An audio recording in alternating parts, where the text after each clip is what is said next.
28번 양적 조사와 질적 조사의 비교로 옳지 않는 것은 질적 조사에 비해 양적 조사의 폭은 크다. 질적 조사는 소수 인원 갖고 하지만 한두 명 갖고 관찰을 하기 때문에 그 질적 조사가 되고 양적 조사는 표본의 크기가 크죠. 뭐 50명, 100명을 대상으로 한다든가 아니면 지역 전체를 한다든가 아니면 전수조사 한다든가 그런 식이기 때문에 표본의 크기가 굉장히 크죠. 질적 조사에 비해 양적 조사는 기납법을 사용한다. 그 질적 조사에서는 기납법이고 양적 조사는 연역법입니다. 연역법은 뒤가 설명하도록 하고요. 기납법과 그래서 기납법이라는 건 일반적 관찰을 통해서 결론 내는 것이고 뭐 그다음에 연역법은 산반론법. 사람은 모두 죽는다.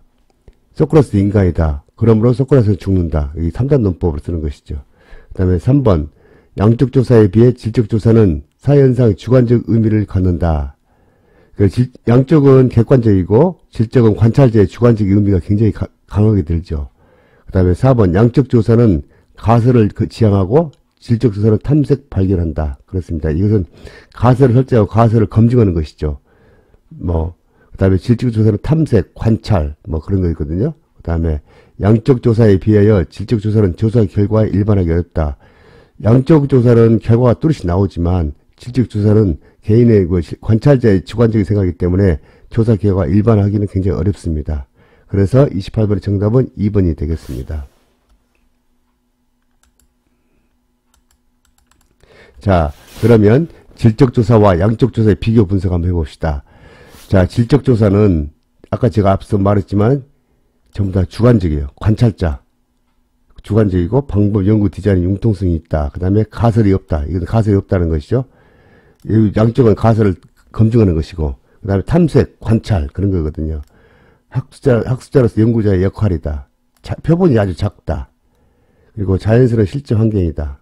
그래서 자료 수집 방법은 관찰, 심층 면접, 개인 기록 분석, 참여 관찰, 포커스 그룹. 그 다음에 양적 조사는 객관적이어야 된다.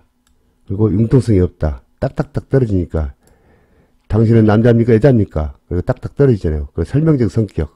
그래가지고 남자라면 관찰자에서 100명 중에서 남자가 50명이다. 그렇게 쭉 설명하는 것이죠. 그 다음에 구체적인 이런 배경을 대한다. 우리가 양적 조사하면 어떤 배경을, 이론적 배경을 계속 집어넣어야 되거든요. 그래서 그런 것을 이론을 배경으로 삼아가지고 난 조사하겠다. 그런 내용이거든요. 그 다음에 전문가로서 연구자 역할. 그 다음에 규모가 큰 표본이다. 표본이 크죠. 그 다음에 비교적 구조화된 환경이다. 뭐든지 딱딱 그 체계에 맞춰서 어떤 틀에 맞춰서 그 속에 대입하는 거죠. 그 다음에 개입, 실업, 구조화된 설문지. 아까도 그 틀이라는 것이 뭐냐? 구조화된 설문지라는 얘기거든요. 이런 식으로까지 좀 알면 되겠습니다. 그리고 목적에서는 어떤 주제나 관계, 패턴을 발견하는 것이고, 이것은 주로 가설을 검증해. 가설을 검증하기 위해서 양적 조사하는 것이죠.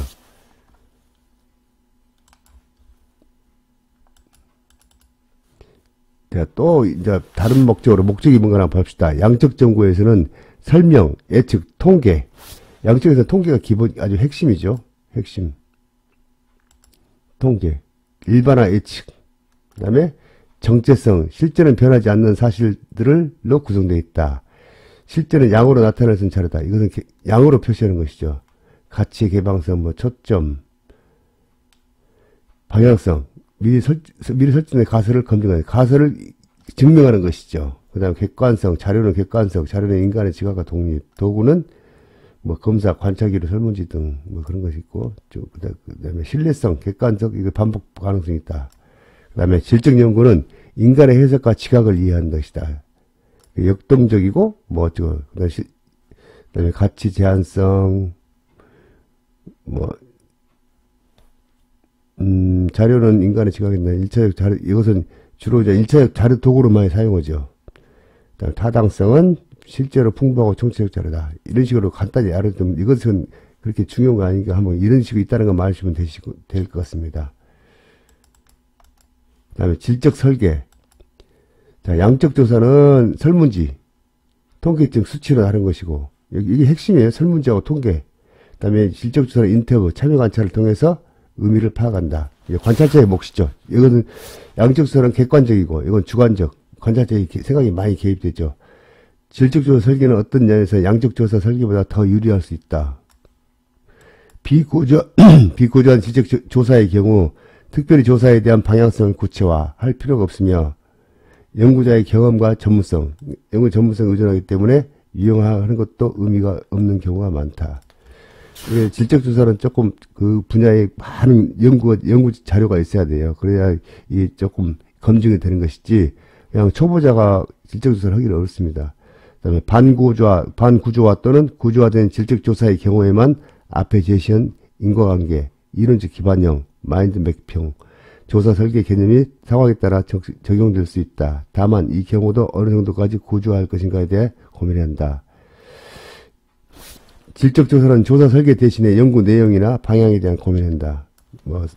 설계보다는 어떤 내용을 할 것인지, 어떻게 방향을 잡을 것인지, 관찰자의 몫이죠. 연구자의 몫이죠. 이것이 이제 조사 설계에 되는 경우가 많다. 그러니까 이것은 질적조사는 철저하게 연구자의 몫이죠. 연구자의 몫이기 때문에 많은 경험이 풍부한 사람만이 할 수 있는 것입니다. 사회복지는 세 가지 특성이 있는데 그것이 바로 뭐냐면 응용과학이고 실천과학이고 사회과학이다.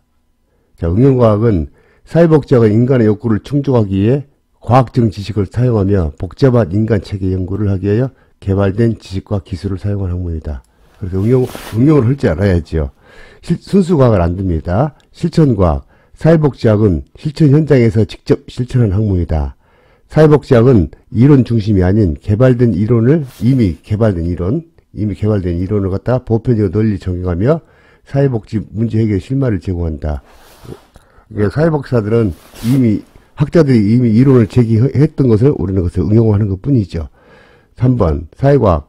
인간의 모든 행위나 사회적 행동을 연구 대상으로 하여 사회현상이나 인간의 행위를 분석하고, 인간의 행위를 분석하고, 종합의 일반적인 법칙을 찾아내어 인간 지식체계라고 본다면, 사회복지 현상도 전체 사회현상에서 이해해야 한다. 그런 측면에서. 그래서 응용과학이라는 것은 이런 식으로,